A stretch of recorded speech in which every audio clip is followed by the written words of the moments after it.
I rewrote my university application 73 times. Yes, 73 times. And I missed the deadline.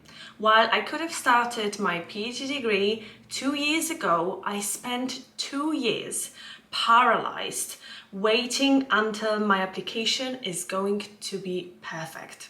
If you're watching this in your 20s and perfectionism is literally postponing your dreams, paralyzing you from doing everything that you've ever wanted, I'm about to show you the exact system that I've used on myself so then you can break free and start living your life too. By the end of this video, you will have 3 tools that work immediately, and the first one you can apply in literally 90 seconds. So let's go. But before we start, for anyone new here, I'm Justina. I'm an occupational psychologist, accredited coach, and a fan of fulfillment and satisfaction and optimization. And just really trying to figure out how to live my life on my own terms, especially when I'm in my 20s. Here's what nobody tells you about perfectionism in your 20s. It's not about the standards, it's about the fear. I spent 2 years perfecting my business plan instead of starting my business. And my friend Jake, he started with a 1-pager, and now his business is doing 6 figures while my business plan is still in my little journal. And as a fan of research, the data is just brutal. Perfectionists in their 20s are 40% more likely to delay major decisions. Career changes, relationships, travel, all that being postponed for when you're ready. Here's the game changer that I discovered, the tool number 1, the 90 seconds test. So when next time you caught yourself spiraling in your perfectionism, ask yourself these 3 questions. Will this matter in 10 years? What's the worst case scenario? And what's one imperfect action you can actually do right now about it? I used it when I was trying to rewrite my LinkedIn profile for 100th time to make it perfectly optimized. And 90 seconds later, I just posted an imperfect version. And you know what?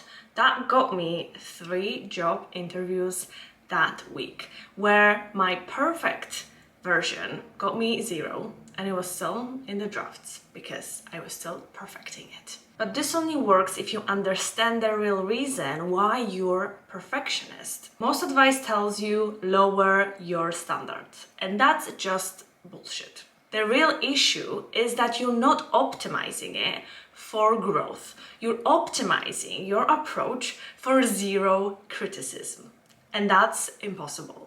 Look at my YouTube channel. I spent months thinking about a perfect idea for my first video.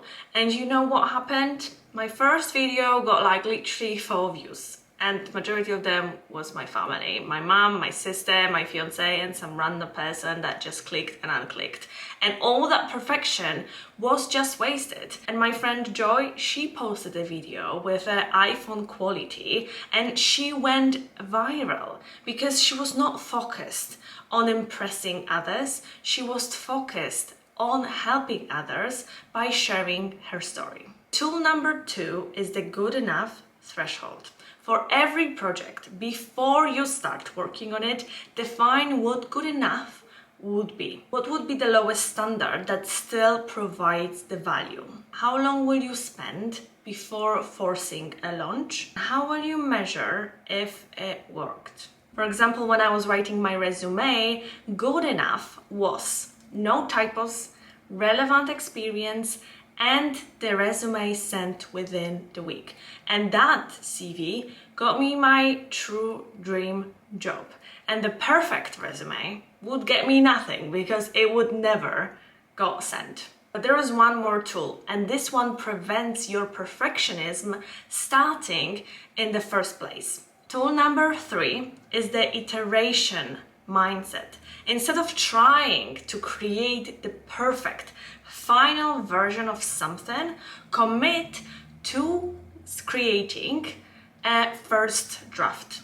And as we all know, the draft is not going to be perfect because it's not supposed to be, but at least it's going to be done. It's all about the version 1.0 instead of version perfect, because sooner or later you will learn this lesson that done beats perfect, and done and improved will beat everything. But you cannot improve it if you've never done the first thing to even improve on. And a great example for this are, of course, all the big billionaires, people trying and trying, even though people just thought that there's no point of trying and they gave up on their ideas faster than the people that believed in them.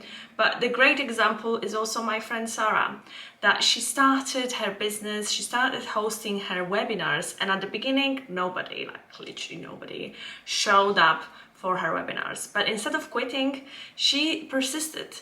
She was still hosting webinars, talking about her business everywhere, and now 3 years later she has a thriving community and she even signed her book deal. And the best part is that nobody's expecting the perfection from people who are in their 20s. This is the time to do bold moves and literally learn on the way. Every imperfect action teaches you more than every perfect planning could ever do. But right now I want to hear from you. I want you to comment one thing that you've been trying to perfect instead of doing. Just one thing. Because the awareness is everything. And then the second is action. And this is where the magic happens. If this video helped you, don't forget to smash the like button and subscribe button for more videos, more content like this about trying to figure out shit in our 20s, making probably a lot of mistakes, but as long as we're doing it together, it's a little bit better and comforting, I think. And I'll see you in the next video.